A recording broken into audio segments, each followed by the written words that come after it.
안녕하세요. 이번 영상은 한나라에 대해서 이야기해 보도록 하겠습니다. 한나라는 중국 고대 문화의 완성기라고 이야기하는 나라인데요. 이 한나라의 한이 한문, 한자, 한지 이런 데 쓰일 정도로 중국의 문화에 있어서는 굉장히 중요한 나라라고 이야기할 수 있습니다. 한나라를 세운 고조 유방은 진나라의 법률을 폐지한 법삼장을 이야기했는데요.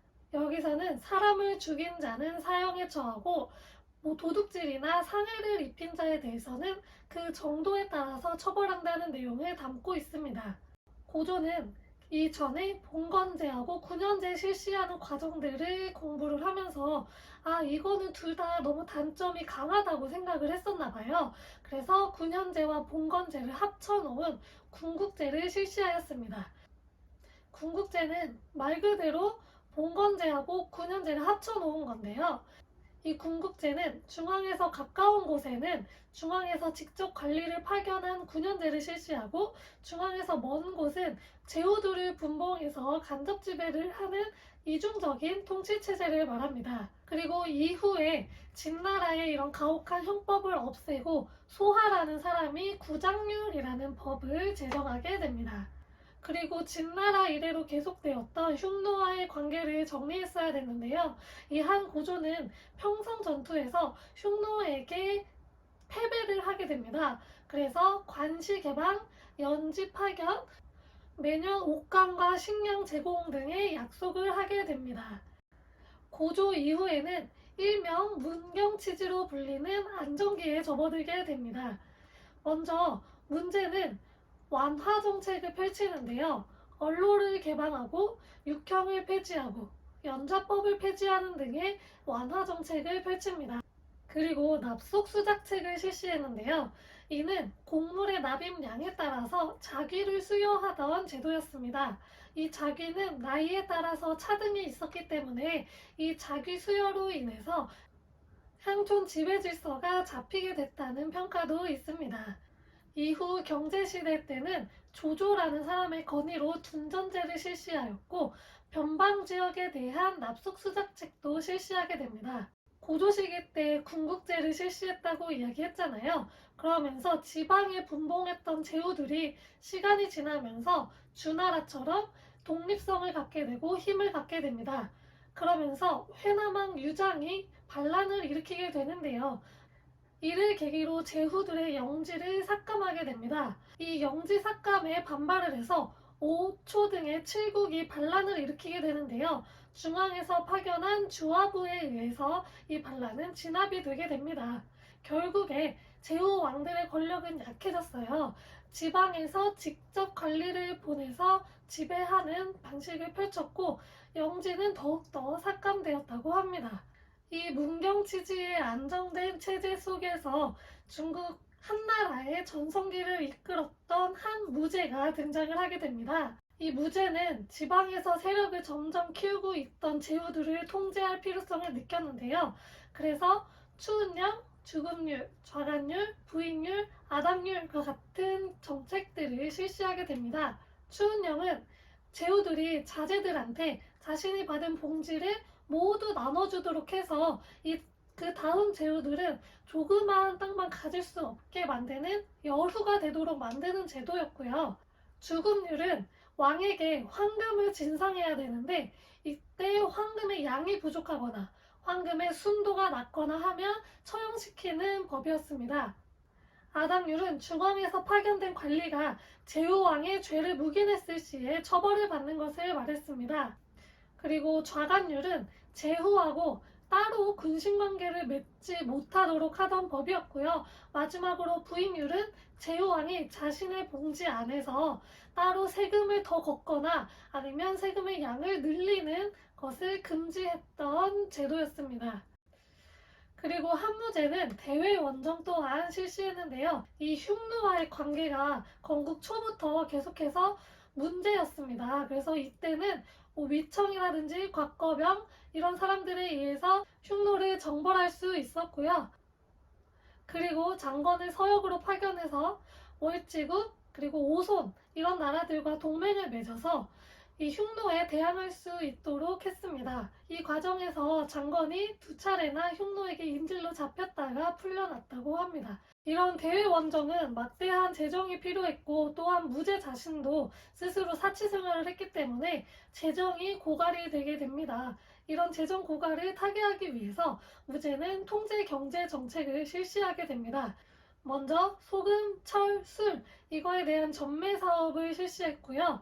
평준법, 균수법 등을 실시해서 물자의 이동과 물가를 국가에서 관리하였습니다. 또 고민령을 실시해서 자신의 재산의 액수를 허위로 신고하는 자를 처벌하였고 이를 고발하는 자에게 그 신고액의 절반을 주었다고 합니다. 그리고 지방마다 각자 화폐를 발행을 하고 있어서 이 화폐 제도에 혼란이 왔는데요. 이 화폐 조조를 중앙의 수용도의에서 관리하면서 오수전이라는 화폐를 만들어냈습니다. 또한 한무제는 진시황처럼 황제 재배 체제를 마련했는데요. 이를 위해서 진시황처럼 봉선을 실시하고 옥세제 또한 실시하였습니다. 그리고 중국 최초로 연호를 사용했는데요. 이 연호는 지금 우리가 쓰는 2021년 이걸 사용하는 게 아니고 황제의 즉위년, 황제 즉위 1년 이런 식으로 해서 각자의 황제마다 자기 연도에 이름을 붙였던 것을 말합니다. 우리나라는 대표적으로 광개토대왕의 영락이라는 연호가 있고요. 바르시대의 건흥 이런 연호도 있습니다. 또한 무제는 백성들을 통치하기 위해 유교 체제를 받아들였습니다. 동중서의 천인 감흥서를 받아들였고 그리고 효렴과를 실시하여 관료를 선발하였습니다.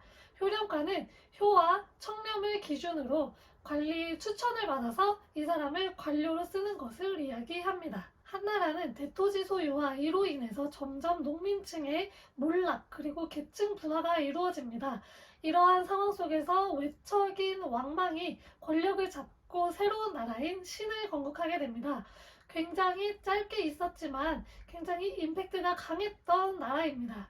이 왕망은 왕전제를 실시를 해서 토지를 국유화하고 이 토지를 매매하지 못하게 해서 대토지 소유를 막으려고 했습니다. 그리고 오균사시사라는 것을 설치를 해서 세금을 걷고 물가를 통제하는 정책을 시도합니다. 하지만 이런 왕망의 정책들은 성공적이지 못했고 왕망은 이런 개혁 실패의 관심을 외부로 돌리기 위해서 이민족 경시 정책을 하는데요. 이민족들의 왕이라는 칭호를 후로 격하를 하고요. 고구려 침공도 감행하게 됩니다.